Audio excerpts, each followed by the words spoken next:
دل کا اجالا شان رمضان، ہے مومنوں کے دل کا اجالا شان رمضان، ہے سارے مہینوں سے، ہے سارے مہینوں سے نرالا شان رمضان، ہے مومنوں کے دل کا اجالا۔ ناظرین آپ کا خیر مقدم ہے علم و علماء میں۔ آج ایک بار پھر کل چونکہ یہ موضوع اور اس کی وسعت ایسی ہے کہ ہمیں 2 پروگرام ہم کر رہے ہیں، اس پر کل بھی ایک پروگرام کیا اور آج تعدد ازواج کے حوالے سے ہم بات کر رہے ہیں، یعنی 1 سے زائد شادیوں کے ثمرات۔ اس پر کل بھی علماء حضرات نے روشنی ڈالی، ہمارے سوالات کی جوابات عنایت فرمائے۔ آج بھی انشاءاللہ اس کو کنٹینیو کریں گے۔ ہمارا معاشرتی ایک ایسا مسئلہ ہے کہ جو عام طور پر جب ڈسکس کیا جاتا ہے تو پھر اس میں بہت سارے سوالات نکل آتے ہیں۔ اچھا، اس میں ایک اور بھی چیز ہے کہ بہت سے لوگ اپنے طور پر زیوم کر لیتے ہیں کہ جناب اس کے جواز اور عدم جواز کے حوالے سے ایک یہ بڑی ڈیبیٹ ہے۔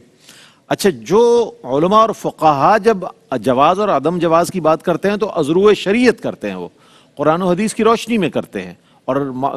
ایک علماء حضرات جو ماہر نفسیات بھی ہوتے ہیں ماشاءاللہ، یہ نفسیات انسانی نفسیات کو بھی پیش نظر رکھتے ہوئے اپنی گفتگو فرماتے ہیں۔ تو عام لوگوں کا کہنا ان کی کیا رائے ہے وہ ان کی رائے کی حد تک ہے، لیکن جب ہم اپنے سوالات علماء حضرات کی خدمت میں پیش کر دیتے ہیں اٹ مینز کہ وہ ہمارے لیے ایک لائن آف ڈائریکشن بن جاتی ہے کہ ہمیں کیا کرنا ہے، کس انداز میں سوچنا ہے، اور ہمارے جو معمولات زندگی ہیں اس میں ہم کہاں غلطیاں کر رہے ہیں۔ تو اس اعتبار سے آج کا بھی پروگرام بہت اہم ہے۔ ایک بار پھر ہمارے ساتھ موجود ہے ممتاز و معروف عالم دین حضرت علامہ مفتی محمد اکمل مدنی صاحب، السلام علیکم ورحمۃ اللہ۔ وعلیکم السلام ورحمۃ اللہ۔ اور آپ کے ساتھ تشریف فرما ممتاز و معروف عالم دین علامہ لیاقت حسین اظہری صاحب، السلام علیکم ورحمۃ اللہ۔ وعلیکم السلام ورحمۃ اللہ وبرکاتہ۔ اور آپ کے ساتھ تشریف فرما ہے علامہ مفتی خرم اقبال رحمانی صاحب، السلام علیکم ورحمۃ اللہ۔ وعلیکم السلام ورحمۃ اللہ۔ اچھا، آج موضوع اتنا خوبصورت ہے کہ سب کے چہروں پر بڑی شادابی ظاہر ہے، اس پر بہت سی باتیں ہوں گی، اس پر بہت ساری ڈیبیٹس ہوتی ہیں۔ ہمارے دانیال شیخ موجود ہیں اور ہمارے ثقلین رشید موجود ہیں، دانیال شیخ اور ماسٹر سمیر اور علی شبیر، السلام علیکم۔ آج کی شب کون سا کلام، حمدیہ کلام شامل کریں گے، نعت سے آغاز کریں گے، کیا آپ کا؟ تو امیر حرم میں فقیر عجم، تو امیر حرم میں فقیر عجم، تیرے گن اور یہ لب میں طلب ہی طلب، تیرے گن اور یہ لب میں طلب ہی طلب، تو عطا ہی عطا، تو کو جا من کو جا، تو کو جا من کو جا، تو کو جا من کو جا، تو کو جا من کو جا۔ الہام ہے جامع تیرا، الہام ہے جامع تیرا، قرآن امام ہے تیرا، منبر تیرا عرش بری، منبر تیرا عرش بری، یا رحمت للعالمین، تو کو جا من کو جا، تو کو جا من کو جا، تو ہے احرام انوار باندھے ہوئے،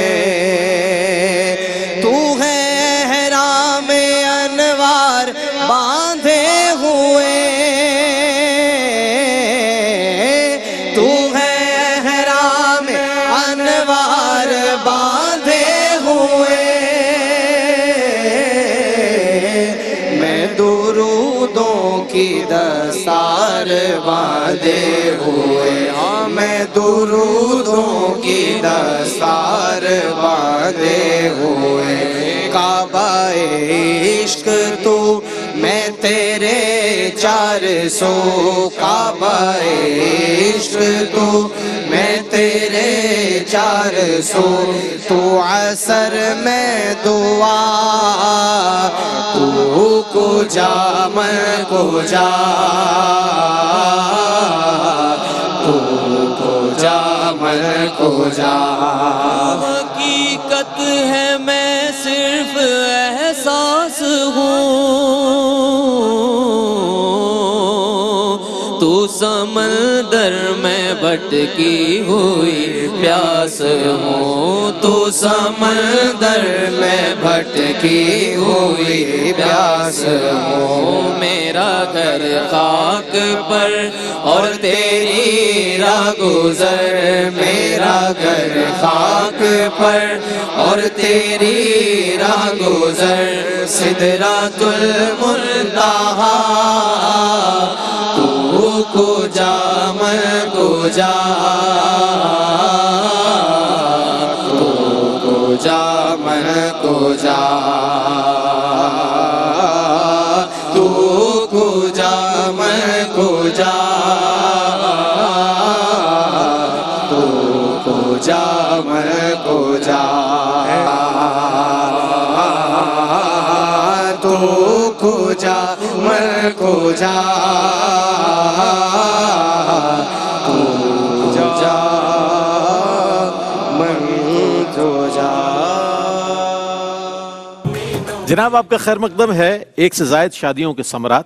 سوال میں قبلہ مفتی محمد اکمل مدنی صاحب کی خدمت میں پیش کرنا چاہتا ہوں، لیکن اس سے پہلے بتا دوں سوشل میڈیا پر بھی اگر آپ دیکھ رہے ہوں گے تو بعض حضرات یہ کہتے ہوئے نظر آتے ہیں کہ بھئی تعدد ازواج ضروری ہے. آج کل بہت زیادہ ظاہر ہے مہنگائی کے سبب وہ لوگ کہ جو اپنے بچیوں کی شادیاں نہیں کر پا رہے، وہ بھی ایک ریشو بہت تیزی سے بڑھ رہا ہے. پھر یہ کہ اس کے کرنے میں کوئی حرج نہیں ہے، بہت ساری چیزیں ہیں، اس کے فوائد بتا رہے ہوتے ہیں. مفتی صاحب سے میں یہ جاننا چاہوں گا مفتی صاحب، اگر علماء عوام کو عقد ثانی کا یا دوسری شادی کا مشورہ دیں تو یہ مشورہ دینا کیسا ہے، کیا درست ہے؟ بسم اللہ الرحمن الرحیم. آپ نے انٹرو میں فرمایا کہ موضوع ایسا ہے سب کے چہروں پہ مسکراہٹ ہے، لیکن آج اب گھر پہ جائیں گے تو بھابھی ضرور پوچھیں گے کہ تم اتنا مسکرا رہے تھے، یہ بتاؤ. دوسری بات یہ ہے کہ جو آپ نے کویسچن کیا، دیکھیں ترغیب دینا تو اچھی بات ہے، لیکن اس کو یوں سمجھ لیجیے کہ ایک جنگل ہو جس میں بہت ہی خطرناک قسم کے جانور اور خطرات بہت ہوں. جی لیکن اگر جنگل کراس کر جائیں تو بہت ساری نعمتیں وہاں موجود ہوں، خزانے ہیں مثال کے طور پہ. اب میں کسی کو کہوں کہ یار وہ خزانے زبردست ہیں، ان کے فضائل بیان کر کے اس جنگل میں چھوڑ دوں تو میرے خیال میں خزانوں تک شاید وہ پہنچ بھی نہ پائے اور باعث ہلاکت ہوگا. اس کا مطلب ہے کہ اس طرح کی جو میری رہنمائی یہ ناقص رہنمائی ہے. کامل رہنمائی اس وقت ہوگی کہ 2 طرح کی، یا تو میں اس کو ہر طرح کے خطرات سے آگے کر کے کہوں کہ اب آپ جاؤ اور ہر خطرے کا یہ حل بھی ہے تو شاید وہاں تک پہنچ جائے، یا میں خود اس کو کراس کروا دوں تو اگر میں اس پہ قدرت رکھتا ہوں تو وہ منزل تک پہنچ پائے گا. اب ہمارے یہاں یہ ہو رہا ہے کہ ترغیب تو دی جا رہی ہے لیکن اس کے نقائص، اس کی جو رکاوٹیں ہیں، اس میں جو خطرے ہیں ان سے آگاہ نہیں کیا جا رہا. یعنی ایک شوگر کوٹڈ چیز تو ہمیں دے دی گئی لیکن یہ نہیں دیکھا کہ اس کے اندر کیا موجود ہے. اب ہوتا کیا ہے، ترغیب پہ لوگ عمل کر لیتے ہیں. پہلے زوجہ ایک تھی، ایک کو سنبھالنا مشکل، 2 طوفان ہو گئے، ادھر نندیں ادھر بھی نندیں، ایک سپر پاور ساس کے طور پہ یہاں تھی دوسری بھی ہو گئی. اللہ اکبر اللہ. اب بھگتو 2 خاندانوں کو. اچھا پھر ذریعہ آمدنی مختصر ترغیب دے دی کہ آپ شادی کریں، غنی ہو جائیں. مہنگائی اپنے عروج پر. نبی کریم صلی اللہ علیہ وسلم نے اگر کسی صحابی کو غنی ہونے کی بشارت دی تھی وہ بذریعہ وحی سرکار کو علم تھا. سبحان اللہ. ہر ایک کے ساتھ تو ایسا نہیں ہر ایک کے ہوتا. ساتھ ایسا نہیں. اب وہ نتیجہ نکلتا ہے کہ اس میں وہ پھنس جاتا ہے. تیسری چیز یہ ہوتی ہے کہ وہ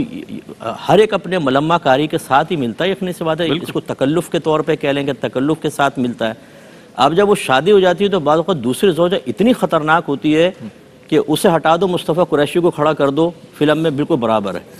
پھر وہ کہتا ہے یہ میں نے کر کیا دیا، اچھا خاصا پرسکون زندگی تھی، کس طوفان کا سامنا کر لیا. اب اچھا میری زندگی تجربے سے خالی ہے لیکن مشاہدات اتنے گہرے ہیں اور اس میں جو ہے نا بھرے پڑے ہیں کیسز لوگوں کے جو بیچارے پریشان ہیں. ایک نوجوان نے کہا مفتی صاحب میں نے دوسری شادی کی، 3-4 دن بعد ہی بیوی نے منہ پہ تھپڑ مارا ہے، میں کیا کروں؟ میں نے کہا بیٹا صبر کر. اب کیا کر سکتا ہے، یہ تو نے خود اس میں اوکھلی میں سر دیا تو موسلوں کا کیا ڈر، اب بھگتتا رہے. تو میری گزارش یہ ہے کہ بالکل اگر جیسے اب آپ نے ایک جملہ بہت اچھا کہا کہ بعض بچیوں کے نکاح نہیں ہو رہے، ٹھیک ہے سہارا مل جاتا بہت اچھی بات ہے، لیکن جیسے علماء حضرات نے کل بھی بیان فرمایا کہ پہلے زوجہ کو بھی اعتماد میں لے لیں تو بہت اچھی بات ہے، کیونکہ یہ ٹرسٹ بریک ہو جاتا ہے اس سے۔ بہت اچھی وہ یہ خاتون یہ سمجھتی ہیں کہ میں نے اپنا سب کچھ تمہارے حوالے کر دیا، تمہیں بچے دیے سب کچھ، اور تم نے اتنا مجھ پر ٹرسٹ نہیں کیا کہ مجھے بتا ہی دیتے، اور یہ چیزیں چھپتی تو ہیں ہی نہیں، یہ ظاہر ہو جاتی ہیں۔ تو اس سے پھر ایک جو لائف ہوتی ہے نا وہ بیلنس لائف ڈسٹرب ہو جاتی ہے، اور اس کی تجلی ہر ایک برداشت نہیں کر پاتا۔ پھر ہم نے جو دیکھا ہے قتل و غارت تک نوبتیں پہنچی ہیں، دوسری بیوی کے بھائی آ گئے کہ تو نے کیسے کیا، یہ مسئلہ اس عورت کے بھائی آ گئے، خاندانوں نے پریشر ڈالا، خاندانوں میں ایک تناؤ پیدا ہوا۔ کتنے ایسے نازک ٹارزن مجھے ملے جنہوں نے کہا کہ جی وہ میں نے شادی کر لی، وہ زوجہ کے بھائی آ گئے، گن یہاں رکھ دی، کہا کہ طلاق دو، اور یہ وہ میں نے مجبور ہو کے طلاق دے دی۔ اب مجھ سے آپ کوئی حل بتائیں۔ میں نے کہا اب تو حل کی طرف جائے گا، اب تو گولی چلی جائے گی بھائی۔ جب تم اتنے بزدل تھے کہ تم نے گن سامنے دے کر اس کو طلاق دے دی، تو تمہیں ضرورت کیا کہ اس پنگے میں پڑنے کی؟ اور اگر پڑی گئے تو بھی بہادر بن کے کہتے کہ میں نے حلال کام کیا۔ یہ سارے بھی معاملات تو بتائے جائیں۔ پھر اگر میں ترغیب دے رہا ہوں، ہو سکتا ہے مالی وسائل بہت اچھے ہوں میرے پاس، ہو سکتا ہے مجھے ایسے ازواج ملی ہوں جو میرے ساتھ بڑی کوآپریٹ ہوں، بالکل ان کی کوآپریشن بہت اچھی ہو، لیکن ہر ایک کے ساتھ تو ایسا نہیں ہوگا نا۔ آپ اپنے ذاتی تجربات کو دوسروں کے لیے تو پیش نہیں کر سکتے، یا اس کو اپنے آپ کو مثال تو نہیں بنا سکتے۔ ہر گھر کی اپنی ایک کہانی ہے، دیکھیں ہر گھر کے اندر اپنا ایک ماحول ہے۔ ایک بیسک تربیت تو آپ کر سکتے ہیں، لیکن ہم بھی تربیت کرنے کے بعد کہتے ہیں کہ یہ تربیت تو ایک بنیادی چیز تھی اپنے گھر کے اندر۔ جب ماحول بدلے گا تو آپ اپنے ماحول کو دیکھ کر، اپنے حالات کو دیکھ کر پھر آپ فیصلے کیجئے گا۔ اس میں تربیت تو فائدہ دے گی، لیکن ہم یہ نہیں کہتے جو ہم نے تربیت کی ایز اٹ از اس کو لاگو کرو، ہو سکتا ہے آپ کے گھر کا ماحول کچھ اور ہو۔ اس لیے میں گزارش کرتا ہوں کہ معلوم یہ ہوا کہ اگر کوئی عالم دین ترغیب دیتا ہے تو اسے چاہیے کہ پہلے عدل و انصاف کے بارے میں بتائے، کہاں عدل و انصاف ضروری ہے، کہاں نہیں ہے، کیا کیا خطرات آ سکتے ہیں، کہ آپ اس کو فیس کر سکتے ہیں کہ نہیں، پھر آپ قدم اٹھائیں۔ کسی کی بچی کی زندگی خراب نہ کریں۔ آپ یہ ترغیب دے رہے ہیں کہ سہارا دیں، سہارا کیا اس نے اور بے سہارا کر دیا، اس بچی کو کسی کے قابل نہیں چھوڑا، آپ نے اس کو لٹکا کے چلے گئے، پھر آپ کی غیرت گوارا نہیں کرتی کہ نہیں نہ میں طلاق دوں گا نہ خلا، ایسی لٹکی رہو، نہ تم پیسہ دے رہے ہو اس کو، نہ نفقہ دے رہے ہو، تمہارے نام پر بیٹھی رہے، بس وہ ہوا کھاتی رہے اور اسی اس کی صحت بنتی رہے گی۔ یہ آپ نے کیا کیا؟ تو اس لیے یہ تمام چیزوں پہ غور کرنا بہت ضروری ہے۔ بہت اچھے انداز۔ مفتی صاحب کے پاس بے شمار سوالات آتے ہیں دنیا بھر سے، ظاہر ہے وہ تمام چیزیں مشاہدات میں شامل ہو جاتی ہیں۔ اچھا بھائی یہ اس طرح ہو رہا ہے معاشرے میں، اس طرح یہ مسائل جنم لے رہے ہیں، تو اس کی روشنی میں مفتی صاحب نے بہت اچھے انداز میں اور آسان الفاظ میں، وہ الفاظ جو آپ تک پہنچ جائیں اور آپ اسے سمجھ جائیں، ان الفاظ میں آپ تک جواب عنایت فرمائے۔ علامہ لیاقت حسین اظہری صاحب، آپ کے مشاہدے میں دوسری شادی کے فوائد و نقصانات، ظاہر آپ بھی یہ فرمائیں گے میرا ایسا تجربہ نہیں ہے، اور ظاہر اقبال بابا تو ہے نہیں ہم ان سے پوچھتے، لیکن آپ ہی سے پوچھ لیں، کیا فرمائیے گا؟ نہیں، آپ نے صحیح فرمایا کہ بنیادی طور پر ہمارے انہی احباب کو خاص طور پر مدعو کرنا چاہیے تھا کہ جن کے مشاہدات و تجربات دونوں جمع ہو جاتے ہیں، لیکن بہرحال دیکھیں اس پر کل بھی بڑی جامع معنی ہمارے علماء نے بہت خوبصورت گفتگو فرمائی، اس اعتبار سے کہ کوئی یک طرفہ گفتگو نہیں کی۔ جو ایک قرآن و حدیث کی بنیاد ہے کہ اس کو کنڈیشنل اجازت دی گئی ہے کہ فَانْكِحُوا مَا طَابَ لَكُم مِّنَ النِّسَاءِ مَثْنَىٰ وَثُلَاثَ وَرُبَاعَ وَإِنْ خِفْتُمْ أَلَّا تَعْدِلُوا۔ نکاح کے لیے تو نبی کریم صلی اللہ علیہ وسلم نے بہت ترغیب دی، نوجوانوں سے کہا کہ یا معاشر الشباب من استطاع منکم الباءۃ فلیتزوج فإنہ اغض للبصر احسن للفرج۔ نکاح کا جو بنیادی مقصد ہے وہ ہے عفت اور عزت کا اور نگاہوں کا اور انسان کی عصمت کا محفوظ ہونا۔ بے شک۔ اور اللہ تبارک و تعالیٰ نے انسان کے اندر زُیِّنَ لِلنَّاسِ حُبُّ الشَّہْوَاتِ مِنَ النِّسَاءِ، جو رب تبارک و تعالیٰ نے رکھی ہے انسان کی فطرت میں، انسان کی جبلت میں، نیچر میں، اور اس کے لیے رب تبارک و تعالیٰ نے فطرتاً ایک حلال چیز رکھی ہے۔ دیکھیں اگر آپ فوائد کی بات کرتے ہیں، ضرورت کی بات کرتے ہیں، تو عورت کے کچھ ایام ایسے آتے ہیں کہ مرد اس کے قریب نہیں جا سکتا ہے، مہینے کے اعتبار سے، خاص طور پر اس کے جو ہے حمل کے ایام آتے ہیں، وضع حمل کے ایام آتے ہیں، اور مرد ایسا ہے کہ اس کے اندر چیز رکھی ہوئی ہے رب تبارک و تعالیٰ نے،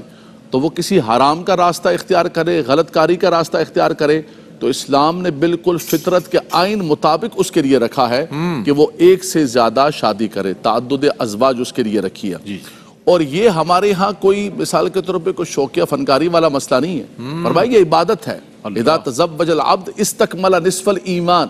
فلیتق اللہ بنصف الباقی، فرمایا کہ اس سے ایمان انسان کا مکمل ہوتا ہے، اس کی عزت کو، اس کی عصمت کو محفوظ ہوتی ہے۔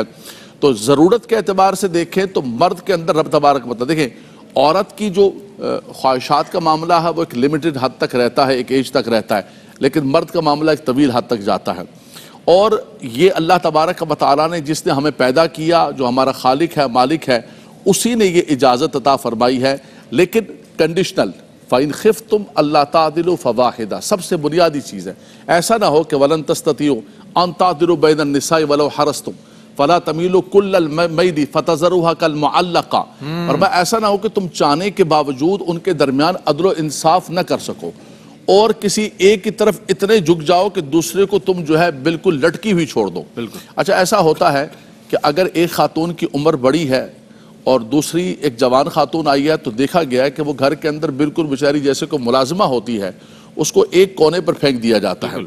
اور اس کے ساتھ انتہا درجے کا، جیسے مفتی صاحب نے فرمایا کہ تجربات نہیں ہیں ہمارے، لیکن یہ مشاہدات ہیں جو مشاہدات ہم نے ماضی کے اندر جو ہم نے اپنے سامنے نگاہوں کے کیے،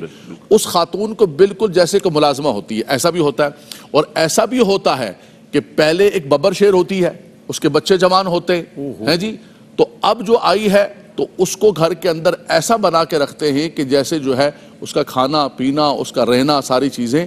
تو یہ اتنا آسان کام نہیں ہے رئیس میاں، یہ لوہے کے چنے ہیں۔ اللہ اکبر ہیں جی، جنہیں تو نے سمجھا میری بے وفائیاں وہ میری زندگی کی مجبوریاں تھیں، چاہت تو سب کی ہوتی ہے، برمحل شعر، واہ واہ واہ، تمنا تو سب کی ہوتی ہے، لیکن یہ لوہے کے چنے ہیں جن کو کھانا اور جن کو نبھانا اتنا آسان نہیں ہوتا ہے۔ تو مفتی صاحب نے صحیح فرمایا کہ اچھا یہ بھی ایک پاپولرٹی بن گئی ہے کہ سوشل میڈیا پہ بیٹھ کے جناب لوگوں کو ترغیب دے رہے ہیں کہ شادی کرو، دوسری شادی کرو، فلاں کرو، مطلق ایسا نہ کریں، آپ قوم کو گمراہ نہ کریں، اس کے مائنس پلس، اس کے نقصانات، اس کے فوائد، اس کی ساری چیزیں، ایک شخص کی جو ہے وہ جو جسمانی طاقت ہے، اس کی جو معاشی قوت ہے، اس کا جو اپنے گھر کا ماحول ہے، اس کی جو سراؤنڈنگ ہے، دیکھیں عرب کا ماحول کچھ اور ہے، دوسرے علاقوں کا کچھ ماحول کچھ اور ہے، ہمارے یہاں کا کچھ ماحول اور ہے، ہمیں اپنے سراؤنڈنگ کو اپنے اس کو دیکھنا پڑے گا۔ لیکن یہ ایک مسلم بات ہے کہ دین اسلام نے، رب تبارک و تعالیٰ نے اگر اس کی اجازت دی ہے تو یہ رب تبارک و تعالیٰ نے بالکل فطرت کے مطابق دی ہے، ضرورت کے مطابق دی۔ اور ایک اور جملہ بھی میں کہوں گا، ہمارے ہاں جتنے نئے شادیوں کے شوقین ہوتے ہیں وہ اسلام کا حوالہ دیتے ہیں، آقا دو جہاں صلی اللہ علیہ وسلم کے تعدد ازواج کا حوالہ دیتے ہیں، آقا دو جہاں صلی اللہ علیہ وسلم کی عالیہ مبارکہ ازواج مطہرات ہماری بائیں، ایک سیدہ عائشہ رضی اللہ تعالی عنہا کواری تھی، باقی سب کی سب بیوہ تھی۔ آج ہمارے معاشرے کے اندر بیوہ کو کون اختیار کرنے کے لیے تیار ہوتا ہے؟ کون اس کا سہارا بننے کے لیے تیار ہوتا ہے؟ ہر ایک کو 18 سال کی چاہیے ہے، ہر ایک کو جوان چاہیے ہے۔ تو آپ یہ دیکھ لیجئے کہ اگر آپ اسلام کی بات کرتے ہیں، حضور علیہ السلام کی سنت و سیرت کی بات کرتے ہیں، تو حضور علیہ السلام نے ایک تو کئی معاشرتی ضرورتوں کی بنیاد پر اسلام کو پھیلاؤ کے لیے کئی خاندانوں کے اندر شادی ہوئی جس کے ذریعے وہ سارے کے سارے قبیلے مسلمان ہوئے، اور دوسری یہ ہے کہ حضور علیہ السلام نے بیوہ خواتین کو سہارا دیا۔ آج ہمارے معاشرے کے اندر کتنے وہ لوگ ہیں کہ جو کسی بیوہ کو سہارا دینا چاہتے ہیں، تو اس کے مائنس بھی ہیں، اس کے پلس بھی ہیں، اس کے فوائد بھی ہیں، اس کے نقصان بھی ہیں۔ ہمارے علماء کرام نے کل گفتگو کی تو میں نے کہا علامہ اویس اور مفتی صاحب سے، میں نے کہا یار آج آپ لوگ علماء احوت لگ رہے ہیں، اور ہونا چاہیے ایک احتیاط کے ساتھ، بیلنس کے ساتھ۔ یہ ہلکی آنچ پر موضوع کرنے والا ہے جی بالکل، اس کو بالکل حساس موضوع، تب بالکل حساس موضوع ہے۔ ایک طرف اس کو آپ لے کر جائیں گے تو فَتَذَرُوهَا كَالْمُعَلَّقَةِ آپ کا بھی ہو جائے گا، ایک طرف آپ جھک جائیں گے بالکل۔ فرمایا کہ اس کو بھی آپ نے بیلنس کے ساتھ کرنا ہے جس عدل و انصاف کے ساتھ قرآن نے آپ کو حکم دیا ہے۔ دوسری بات یہ کہ آپ ایک کریں، دو کریں، تین کریں، لیکن ایک بات کو یاد رکھیں کہ ہن لباس لکم وانتم لباس لہن، وہ پہلی ہو، دوسری ہو، تیسری ہو، قرآن کہتا ہے وہ تمہاری لباس ہے، وہ تمہاری زینت ہے، وہ تمہاری عزت ہے۔ یہ نہ ہو کہ ایک کو چھوڑ کے تم دوسری کو پکڑ کے بیٹھ جاؤ، اس کو محبوبہ بنا لو اور دوسری کو نوکرانی بنا دو۔ فرمایا اللہ کی بارگاہ کے اندر جیسے یہ بندہ جھکا ہوگا قیامت کے دن بھی ایسے جھکا ہوا آئے گا، اور اللہ کی عدالت کے اندر وہ بیوی مظلومہ بن کے کھڑی ہوگی کہ اس نے میرے حقوق ادا نہیں کیے۔ اور اگر یہ سب کچھ کر سکتے ہیں تو بسم اللہ کیجئے، آگے بڑھئے، لیکن بہرحال بڑی احتیاط کے ساتھ۔ مفتی صاحب نے بڑی اچھی بات کہی اور بڑا مشاہدے کی بنیاد پر بات کہی کہ رئیس میں مزے سے آپ موضوع تو کر رہے ہیں لیکن گھر آپ نے بھی جانا ہے اور ہم نے بھی جانا ہے۔ جی بالکل انشاءاللہ جائیں گے، اور یہ بھی سب ظاہر جانتے ہیں کہ موضوع جب ہوتا ہے تو اس موضوع کو ہم اچھی طرح ڈسکرائب کرنا ہماری ذمہ داری ہوتی ہے۔ ظاہر ہے جتنے ویورز ہیں سب کے ذہنوں میں بہت سے سوالات دستک دے رہے ہوتے ہیں۔ ہم جو ہے نمائندگی کر رہے ہوتے ہیں آپ کی کہ جناب یہ سوالات ہیں عوام کے، ویورز کے، ناظرین کے، ان سوالات کے جوابات علماء حضرات سے ازروئے شریعت ہم لے رہے ہوتے ہیں اور ان کے واقعی مشاہدات کی روشنی میں لے رہے ہوتے ہیں. ایک وقفہ لیتے ہیں، وقفے کے بعد لوٹیں گے، ہمارے ساتھ رہیے گا. جی جناب، موضوع پر بھی آئیں گے لیکن میں میسج دے دوں فریش ون واٹر کا، one of the best drinking water fresh one, اور یہ جو ہے اس وقت اویلیبل ہے آپ سب کے لیے. آلودہ پانی کے استعمال کے سبب جتنی بیماریاں پھیل رہی ہیں، جنم لے رہی ہیں، اس کے سد باب کے حوالے سے یا اس کے لیے بہترین پانی جو دستیاب ہے وہ فریش ون واٹر ہے، اس کو ضرور استعمال کریں. موضوع ہے تعدد ازواج، ایک سے زائد شادیوں کے ثمرات کے حوالے سے ہم بات کر رہے ہیں. اس میں فوائد بھی آ رہے ہیں، ثمرات بھی، اور جو چیزیں جو ریزرویشنز ہیں وہ بھی سامنے رکھی جا رہی ہیں، کیا کیا ہو سکتی ہیں. اچھا، علامہ مفتی خرم اقبال رحمانی صاحب موجود ہیں، مجھ سے بھی یہ فرمائیے گا کہ اگر یہ تعدد ازواج کے حوالے سے بات ہو رہی ہے، عقد ثانی کے بعد دوسری بیوی اور اس کے بچوں کا حق وراثت میں جو ہے وہ اگر پہلی بیوی روکنا چاہے، اس حوالے سے بھی سوال آتے ہیں، بہت سارے سوالات ویورز کے، کیا کہیے گا؟ بسم اللہ الرحمن الرحیم والصلاة والسلام علی رسول الکریم، اما بعد. اس میں بنیادی بات یہ ہے کہ جو معاشرتی ناہمواریاں ہیں، جو سماجی رویے ہیں، اس نے ان معاملات کو پیچیدہ کر دیا ہے. بالکل. اگر من حیث الامہ اور ایک مسلمان ہونے کی حیثیت سے ہم قرآن و سنت پر عمل کرنا شروع کر دیں تو یہ مسائل اتنے پیچیدہ ہیں نہیں جتنے پیچیدہ ہمارے ہاں بن چکے ہیں. بس ضرورت اس امر کی ہے کہ قرآن و سنت پہ عمل کر لیا جائے، اور اللہ اور اس کے رسول نے جو احکامات عطا کیے ہیں اور جن شرائط کے ساتھ عطا کیے، ان شرائط پر اگر منوعاً عمل کر لیا جائے تو بہت سارے معاملات آسان ہو سکتے ہیں اور رویوں میں بھی بہتری آ سکتی ہے. جہاں تک تعلق ہے میراث یا ترکے کے حوالے سے، تو جس طرح پہلی بیوی اور اس کے بچوں کا حق ہے، اسی طریقے سے دوسری بیوی اور اس کے بچوں کا بھی اس کے اندر پورا حق ہے. قرآن مجید فرقان حمید میں اللہ سبحانہ و تعالیٰ نے سورۃ النساء میں باقاعدہ اس مضمون کو ارشاد فرمایا کہ للرجال نصیب مما ترک الوالدان والاقربون وللنساء نصیب مما ترک الوالدان والاقربون مما قل منہ وکثر نصیبا مفروضا، کہ جو مرد ہے اس کے لیے بھی اس کے والدین یا رشتہ داروں نے جو مال چھوڑا اس میں سے حصہ ہے، جو عورت ہے اس کے لیے بھی حصہ ہے، اگرچہ مال تھوڑا ہو یا زیادہ ہو لیکن نصیبا مفروضا، یہ حصہ تو مقرر ہو چکا ہے جو اس کو دیا جائے گا. پھر سورہ نساء کی آیت نمبر 12 کو اگر دیکھیں تو اس میں باقاعدہ اللہ سبحانہ و تعالیٰ نے جو عورت ہے، جو بیوی ہے، اس کے حصے کو بیان فرمایا کہ اگر شوہر کی اولاد نہ ہو تو بیوی کو چوتھائی حصہ ملے گا کل مال کا، اور اگر شوہر کی اولاد ہو تو اس کی بیوہ کو کل مال کا 8واں حصہ ملے گا. اب اس کی ایک بیوی ہو یا ایک سے زائد بیوی ہو، وہ سب اس حصے کے اندر مشترک ہیں، برابر کی شریک ہیں. پھر اولاد کے حوالے سے بھی اللہ پاک نے سورہ نساء کی آیت نمبر 11 میں فرمایا کہ یوصیکم اللہ فی اولادکم للذکر مثل حظ الانثیین، کہ اللہ سبحانہ و تعالیٰ تمہیں حکم دیتا ہے تمہاری اولاد کے حوالے سے کہ جو تمہارا ترکہ ہے اس میں تمہارے بیٹوں کا جو حصہ ہے وہ 2 بیٹیوں کے برابر، یعنی مرد کا حصہ 2 بیٹیوں کے برابر حصہ ہے. تو یہ اولاد کا حصہ بھی قرآن مجید کے اندر بیان ہوا، پھر اس کی مختلف جہتیں بھی بیان ہوئی. اچھا، آیت نمبر 11 اور 12 کے بعد اللہ سبحانہ و تعالیٰ نے خاص طور پہ فرمایا کہ تلک حدود اللہ، یہ جو ہم نے احکام میراث بیان کیے ہیں یہ اللہ تعالیٰ کی حدود ہیں. وَمَن يُطِعِ اللَّهَ وَرَسُولَهُ يُدْخِلْهُ جَنَّاتٍ تَجْرِي مِن تَحْتِهَا الْأَنْهَارُ خَالِدِينَ فِيهَا. اب جو حدود اللہ کی پابندی کرے، احکام میراث کی پابندی کرے، تو در حقیقت وہ اللہ اس کے رسول کی اطاعت کر رہا ہے اور پھر وہ جنت کا بھی مستحق ہوگا. اور اسی کے بعد فرمایا کہ وَمَن يَعْصِ اللَّهَ، جو ان معاملات میں اللہ اس کے رسول کے حکم کی نافرمانی کرے تو اس کا ٹھکانہ پھر جہنم ہوگا. یعنی وہ یہ سمجھ رہا ہے کہ میں کسی کا حق مار رہا ہوں تو میرے لیے حلال ہے، تو حلال جان کر اگر کسی کا حق مارے تو پھر ظاہر سی بات ہے دوزخ اس کا ٹھکانہ بنے گا. تو یہ قرآن مجید فرقان حمید کی آیات بینات واضح طور پہ بتا رہی ہیں کہ بیوی، پہلی بیوی کسی بھی طرح دوسری بیوی یا اس کی اولاد کا حق ترکے میں سے روکنے کی مجاز نہیں ہے. اور اگر ایسا ہو تو کیا وہ گناہگار ہوگی؟ یہ بھی بلا شبہ گناہگار ہیں، چونکہ پیارے آقا صلی اللہ تعالیٰ، ایک تو قرآن مجید کی آیات ہم نے بتا دی کہ اللہ کی حدود ہیں، کہ اللہ کی حدود کی خلاف ورزی، احکامات قرآنیہ کی خلاف ورزی ہے صریح طور پر. اور دوسرا پیارے آقا صلی اللہ علیہ وسلم کی حدیث مبارکہ جو کہ سنن نبی داؤد کے اندر ہے، آپ صلی اللہ علیہ وسلم نے فرمایا کہ جو کسی کی میراث کو منقطع کرے، یعنی اس کی میراث کا حصہ اگر روکے تو اللہ سبحانہ و تعالیٰ جنت میں اس کی میراث کا حصہ روک دے گا. تو یہ جو معاملہ ہے یہ دشمنی کی طرف، نفرت کی طرف لے جانے والا، اس سے رشتے ختم ہوتے ہیں، رشتہ داریاں ختم ہوتی ہیں. حالانکہ قرآن مجید فرقان حمید نے بار بار حکم دیا کہ رشتے جوڑنے ہیں. رسول اللہ صلی اللہ علیہ وسلم کی تعلیمات بھی ہے کہ رشتے جوڑنے ہیں، ظلم کرنا نہیں ہے. ظلم سہنا بھی نہیں اور ظلم کرنا بھی نہیں ہے، بلکہ جس کا جو حق ہے اس کا حق اس تک پہنچا دینا چاہیے، یہ زیادہ ذمہ داری والی بات ہے۔ تو اس لیے قرآن مجید فرقان حمید کی آیات بینات کی روشنی میں کوئی بھی خاتون اپنے شوہر کی دوسری بیوی اور اس کی اولاد کا جو میراث کا حق ہے وہ روکنے کا اہل نہیں ہے۔ اب اس معاملے کے اندر جو ہمیں تربیت خاص طور پہ کرنے کی ضرورت ہے، وہ تربیت ہی کرنے کی ضرورت ہے کہ پہلے تو تعلیمات کو عام کرنا چاہیے، جس طرح آج یہ اور گزشتہ کل بھی ماشاءاللہ اس پر گفتگو ہو رہی تھی اور بہت عمدگی کے ساتھ ماشاءاللہ گفتگو ہو رہی ہے۔ اگر اس کو سن لیا جائے اور سننے کے بعد پھر اپنے ذہنوں میں اس کو بٹھا لیا جائے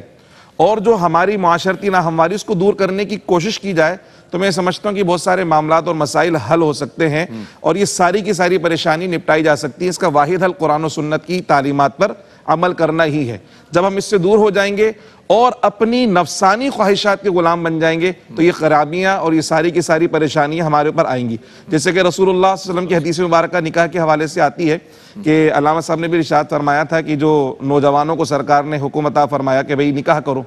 یہ نکاح جو ہے وہ آنکھوں کو بھی نیچا کرے گا اور شرمگاہ کی بھی حفاظت کرے گا۔ پھر فرمایا کہ جو نہیں کر سکتا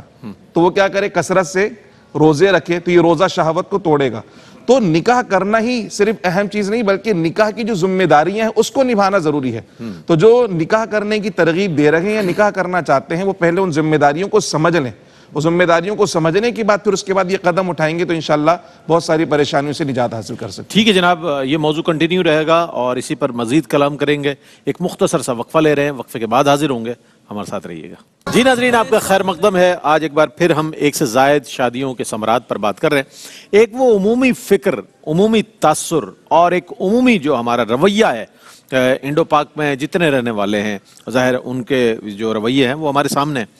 کیا وجہ ہے مفتی صاحب کہ عقد ثانی کو یعنی کہ دوسری شادی کو معیوب سمجھا جاتا ہے؟ اس پر میں چاہتا ہوں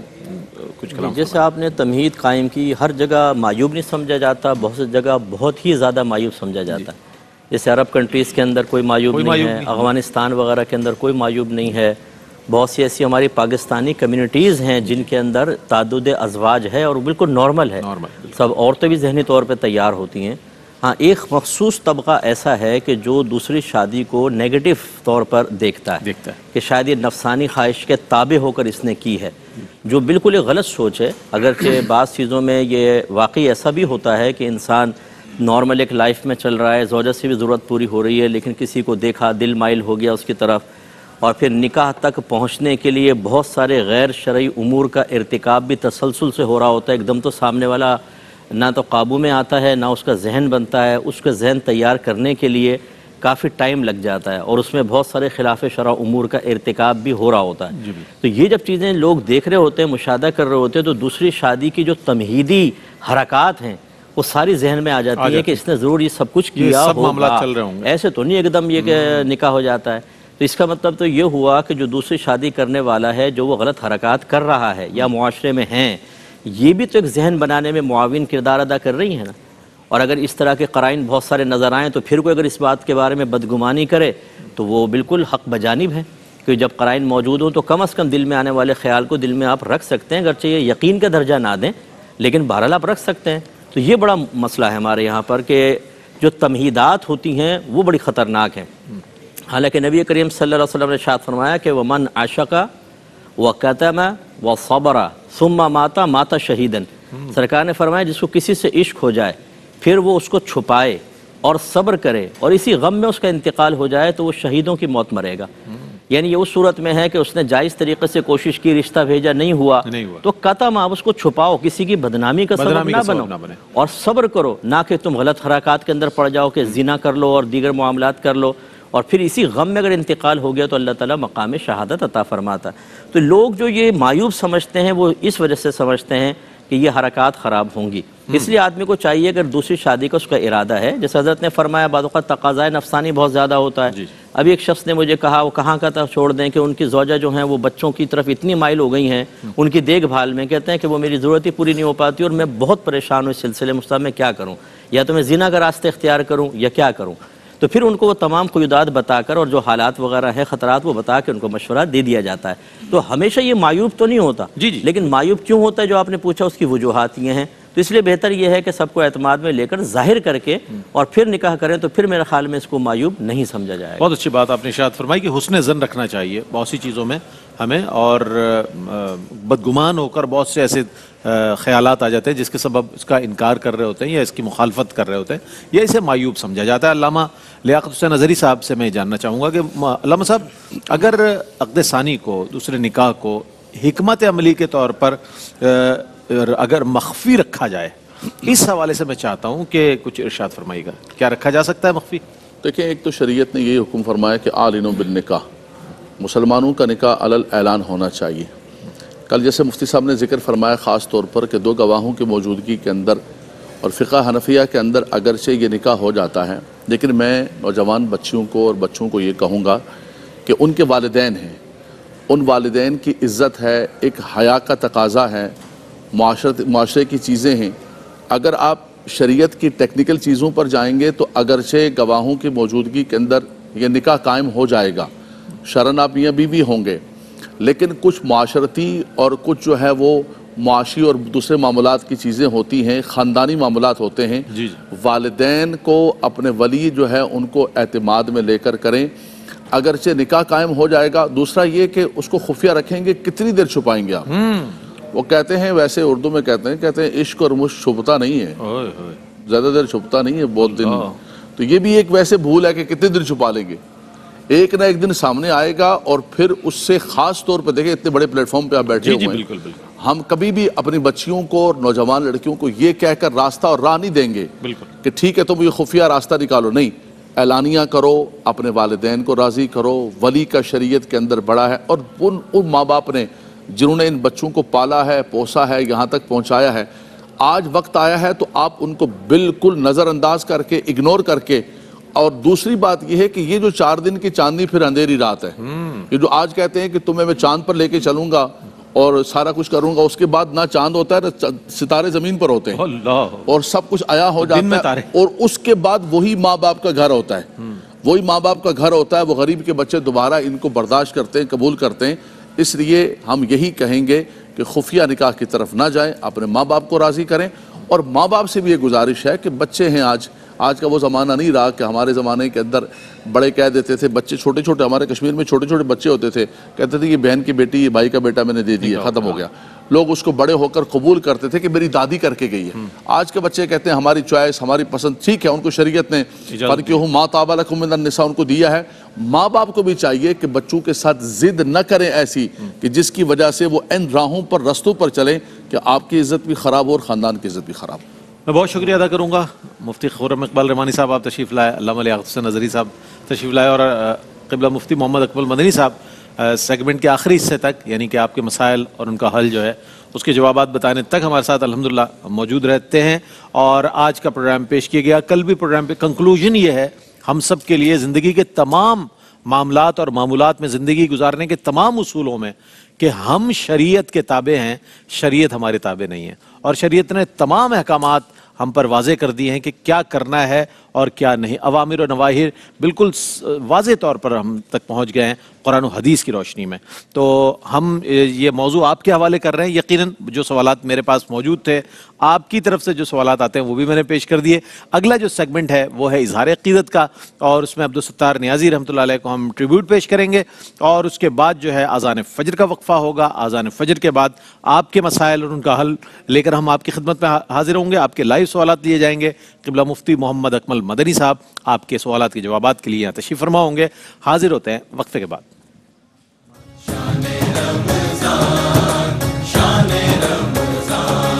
ہے مومنوں کے دل کا اجالا شان رمضان، ہے مومن